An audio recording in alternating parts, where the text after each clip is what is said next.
Hey everybody, welcome to Workforce Gaming. I am Brad, here with Doug. Hey. I recently played through Bright Lights of Svetlov, which has been on PC for a year or two. It's coming to consoles soon. We got a code for it. Actually, I kind of came into this game because I was just looking for something different. I just finished Final Fantasy 16. I'd put like 15 hours into Tears of the Kingdom. And I was like, I need something, for lack of a better words, of just boring and simple and straightforward. That's not going to take me 16 hours to get. Stumbled across this game. Premise sounded interesting, so I kind of jumped into it. What this game is it is a walking simulator. So you literally just walk around an apartment building.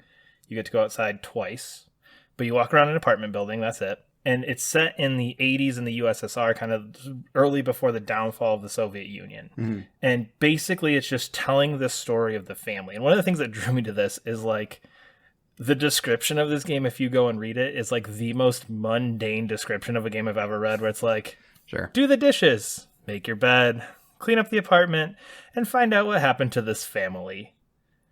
And it's just, that's it. Are you meeting characters or no? It's just okay. You interact with no characters. So basically what you do is it's like the first day you're the father in this family and you come home from work.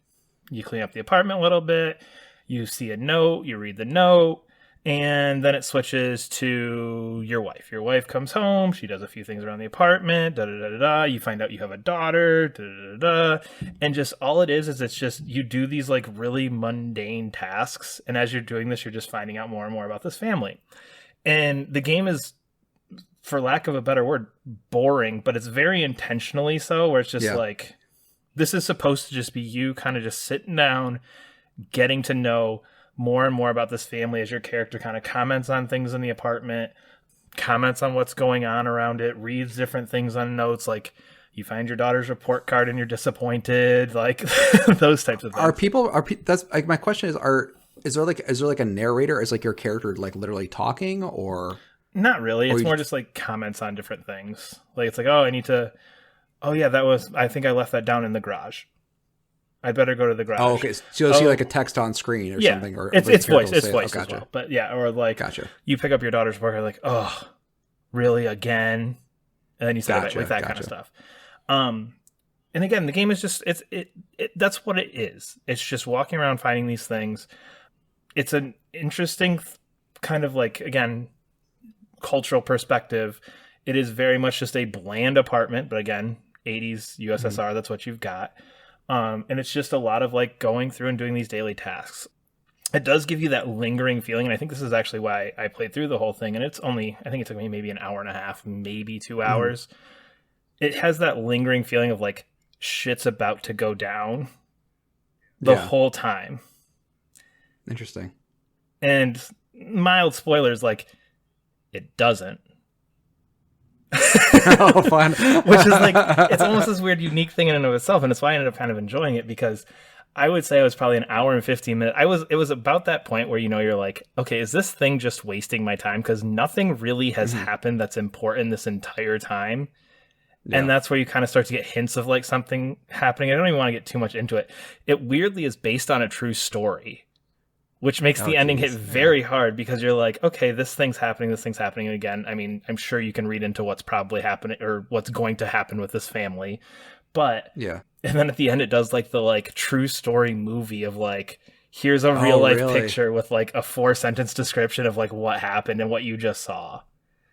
Oh, geez. It's such this weird little interesting way, and it just comes out of nowhere. And I will say, like, family trauma, like stuff like that, like kind of hit, like, you know what I mean? Like there's some like, this gets serious at the end. But what's weird is that because the game was so boring, it's so much just getting to know these characters, the ending hits like way harder than it would, just because it does feel like it's out of nowhere. And it's just like, whoa. And you're like, okay, that kind of was mentioned, but like, oh man, like we were talking about that. And you kind of get that weird feeling of like, okay, it was boring because it's just weird event that is just a mundane thing for this family, but has just giant ramifications. And I'm trying to be those are always weird. like the most no I know those are like always the most horrible stories, like when you hear like war stories and stuff. that just start on like any other day kind of thing. And it's that. And then something happened. And like that stuff is always just like so terrifying.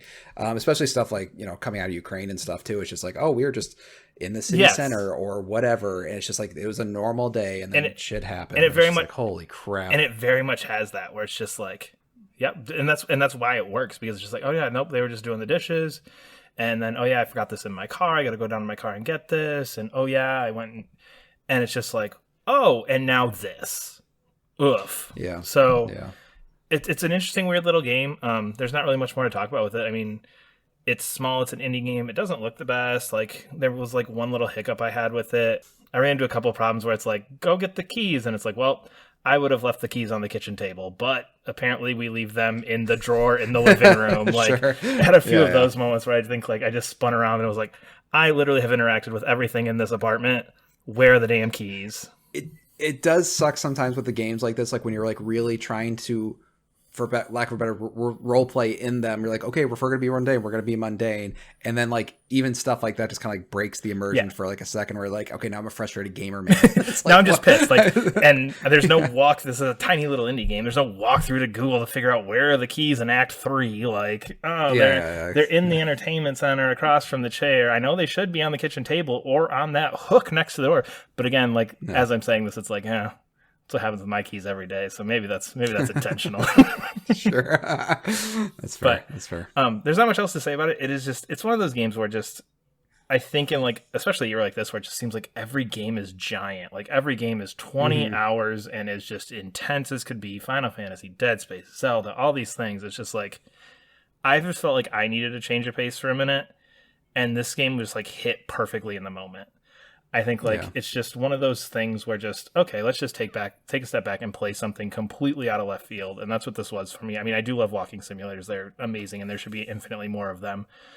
And I'm probably in the minority in asking for that. But it was the perfect game at the perfect time for me. And it was really cool. Again, there are some issues.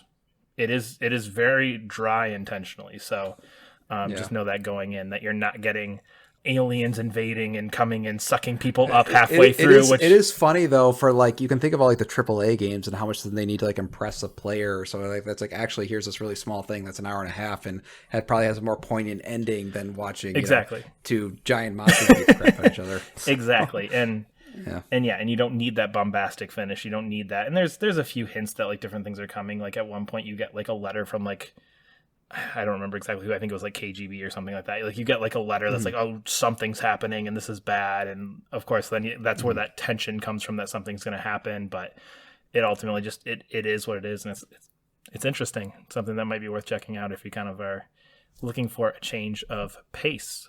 We are Workforce Gaming. We try to put up new videos every Monday. Leave a comment below, subscribe to our channel, and we will see you later. Bye.